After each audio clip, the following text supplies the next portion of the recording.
balian Pak Darples ki. Pak Darmin kok Pak Darples. Men ki rikala berjuang saiki wis dadi kok ngene wis plus ora min. Oh nggih, Pak Darples. Nggih.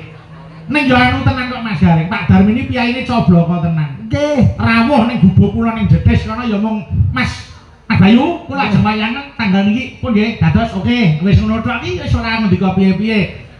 Ya kiai nek wis sembodo iki ngono kuwi Mas. Lah gitu yo aku matur nuwun banget mergo aku wis suwe iki lak ora tau sapa ning daerah desa Klenengan gini iki. Klenengan piye to? Kene iki lho ngendi? Gendingan. Ayo gendingan karo Klenengan ki padha. Takok yoga ki lho.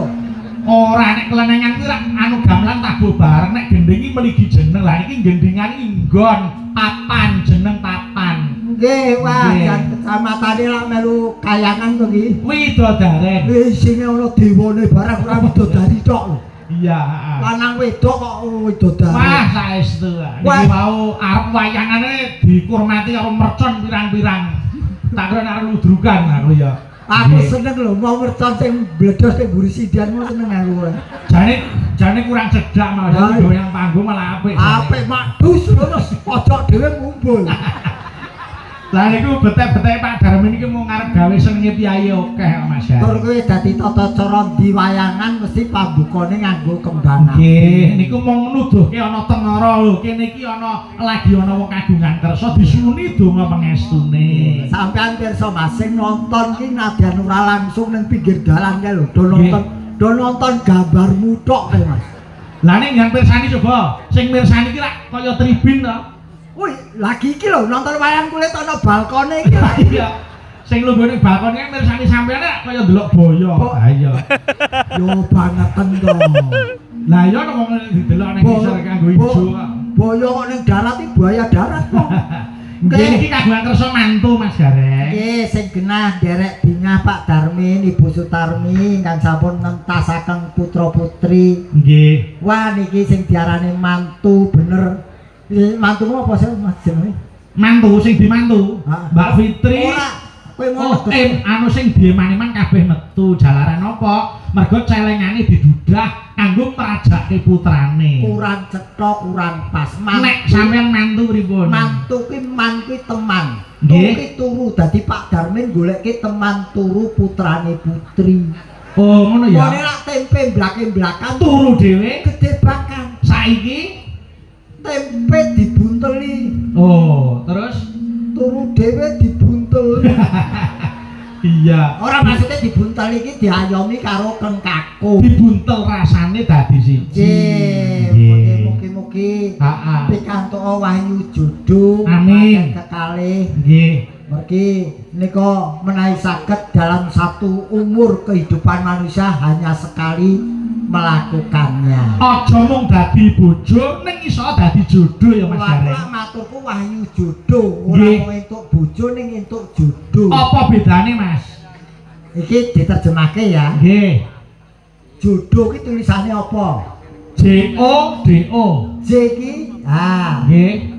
jadikanlah teman hidupmu sampai akhir hayat. Terus Orang tua, agama maupun negara harus merestui. terus D. Iki Nggih. D iki apa ya? Lah apa sing ngocake ngono? Aku tekan D iki lali aku iki.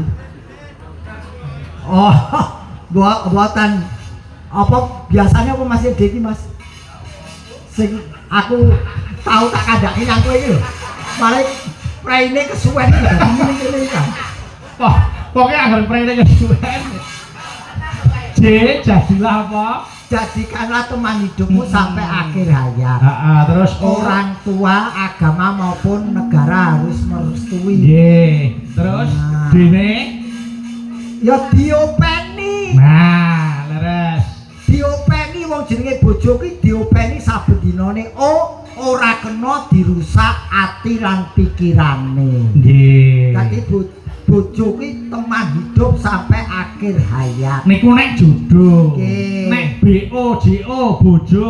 Bojo ki berawal dari pandangan pertama, perkenalan, pacaran menuju ke pernikahan. Niku prosese. Nggih. Terus wah iki bali meneh orang Nggih. tua agama harus merestui.